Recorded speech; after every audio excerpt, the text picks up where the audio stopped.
বরিশাল বিশ্ববিদ্যালয়ের উপাচার্য ডক্টর সুচিতা শর্মিনের অপসারণ দাবিতে শিক্ষার্থীদের আন্দোলনে একাত্মতা জানিয়েছেন শিক্ষকরা। বৃহস্পতিবার দুপুরে প্রশাসনিক ভবনের সামনে শিক্ষার্থীদের অবস্থান কর্মসূচিতে যোগ দিয়ে তারা এই সমর্থন প্রকাশ করেন। একত্রতা পোষণ করছি এবং বিশ্ববিদ্যালয়টিকে এই অধোগতি ও ধ্বংসের হাত থেকে রক্ষার জন্য শিক্ষা প্রশাসনের ঊর্ধ্বতন কর্তৃপক্ষের প্রতি বিনীত আহ্বান জানাচ্ছি।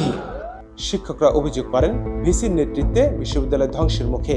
তিনি মাসের 28 দিন ক্যাম্পাসে অনুপস্থিত থাকেন, কোনো উন্নয়ন কর্মকাণ্ড হয়নি, এমনকি শিক্ষার্থীর সাহায্য আবেদনও উপেক্ষা করেছেন।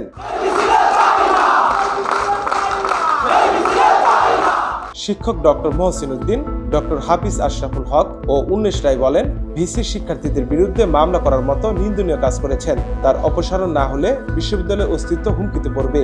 শিক্ষার্থী নেতা সুজয় শুভ বলেন, আন্দোলন চালিয়ে যাওয়া হবে। পরে শিক্ষক শিক্ষার্থীদের সমন্বয়ে বিক্ষোভ মিছিল ক্যাম্পাস ও সংলগ্ন সড়ক প্রদক্ষিণ করে।